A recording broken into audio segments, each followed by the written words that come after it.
Welcome back to our image manipulation series.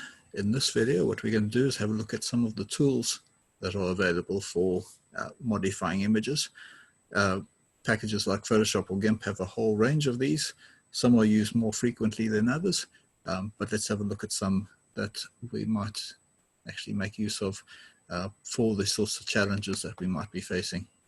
So let me open an image that perhaps something with some interesting detail in it. That one will probably do. And let's bring that in. Okay, I'm going to enlarge that somewhat so we can see some of the detail. And let's see where the various tools are. So at the top here, under the filters menu, there's a whole bunch of the operations that we can perform on images. Alternatively, if you just right click on the image down under the filters section, it gives you access to the same set that are available.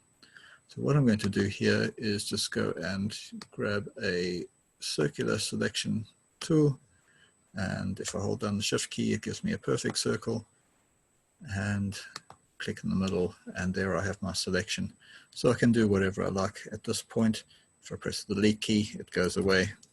But effectively, any of the operations that I'm going to perform are going to be limited to being inside that selection itself.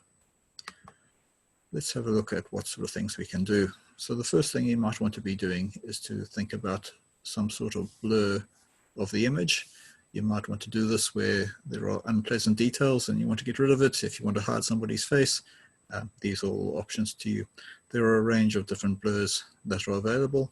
The typical one that you might do would be something like a Gaussian blur. And if this has a preview option, yes it does. And I'm going to split the view. So we can set the amount of blur by the size. So this is really the size of a filter that it runs over it. Let's take that up to, see if I can move this line. So you can see the effect previewed on one side, whereas the original is shown on the other side. You can then adjust the size of the blur in order to perhaps get the effect that you are after. Maybe we want that to be the fade into the background. Once you're happy with that, press OK, and it will apply it to the image.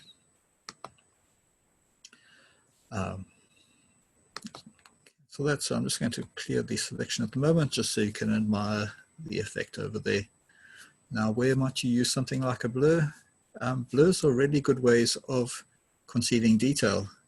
So if you were doing, for example, a presentation and you wanted to draw people's attention to one particular area of the image, you could mark that and blur out the rest of it. So what I'd be doing in this case, if I undo that operation, I can change my selection to invert, so it will select everything that's not in the circle, and I can go and select my filter again and do the Gaussian blur operation.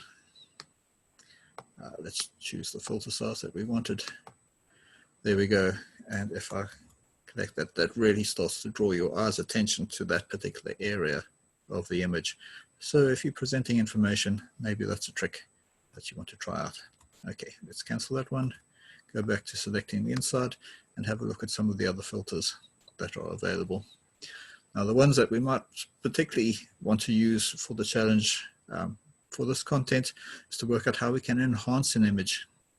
So it's not quite the sort of thing we see in the movies where you can say enhance, enhance, enhance, and it will zoom out a satellite image down to reading the number plate of a vehicle. But there are some improvements that we can actually incorporate here. So the one I'm going to look at is the sharpen or the unsharp mask operation. This is the opportunity to try and improve the quality of an image.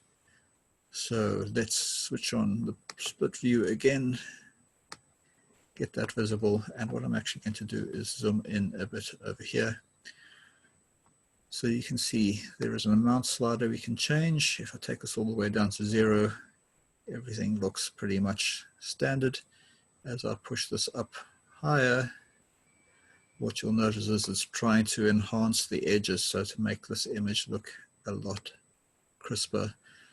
It's not perfect. It's not something you can get for free. You trade off a certain amount of quality. It loses some of the finer detail, but it does enhance the sharpness of the edges.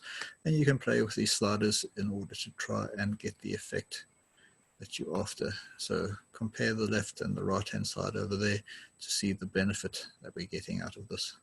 Once we're happy with that, let's OK it and step back, unselect, and see if you can spot the difference.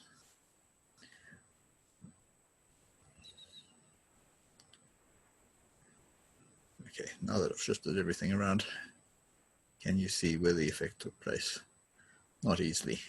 Okay, so that's the area that was selected. But if we were zooming in close to it and I took the boundary away, you can start to see the area where the enhancement has actually happened. And potentially you might think that the best enhancements to images are the ones that nobody notices. If they do stand out, then perhaps they're not quite as effective as they should be. Okay, let's see what other tools we've got. So the edge detection is one of the stages of image enhancement or sharpening. And so we'll just pick one of the edge detectors. Let's just use the simple one. And we can control the amount for this. So what this is doing is it's trying to find the edges in the image, so the areas where it goes from one region to another. And this is something that we'd typically do in a sharpening operation, is because we've kind of found the edges, and then we'd use those to blend with a separate layer the colors in order to make them brighter where the edges actually were. This image is very detailed, so there are a lot of edges in it. And so maybe we won't try that one. Let's see if one of the other edge detection operations is going to help us, things like the Sabel. So that's giving us perhaps a bit more reasonable representation of where the edges actually occur in this image. You can start to see if we zoom in some of the detail over there. So I'm just flagging that as an opportunity. If you want to combine that with some of your layering operations, there are various ways to bring out extra detail in the image that way. Okay, one final, well, there are a whole bunch of other filters that are there as well. I do advise you to play with them and see what you've got. There is one other one that I want to show you in this session. And for this purpose, what I'm going to do is just clear the selection and we'll do the entire image in one go.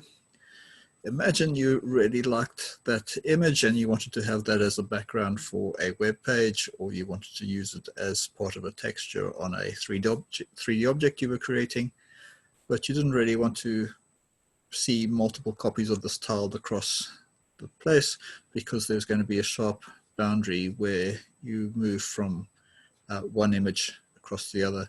We can make seamless textures. And so perhaps what we'll do over here, if we were creating a texture that we wanted to be kind of a green mossy type texture, is I would find my crop tool, which is this one over there, and go and carve me out a nice chunk. Most of the textures that I want to be tiled would probably be square in size. So I'm going to go across to the properties of my selection, and let's say make it 512 by 512. A nice power of 2 number. I can move that a bit to where I think the texture is most interesting and then say, yeah, let's crop that. Okay, so there we go. Some beautiful texture that I can use that will make a lovely backdrop on a web page, but it's not going to be nicely tileable. I can go to my filters. Under this map option is this tile seamless, and what that does is it reblends the image so that the left and the right side match up and the top and bottom match up as well. So if we were to create an array of these things, this would provide us with a repeatable pattern that still looked nice and smooth. So that's something that you might want to use.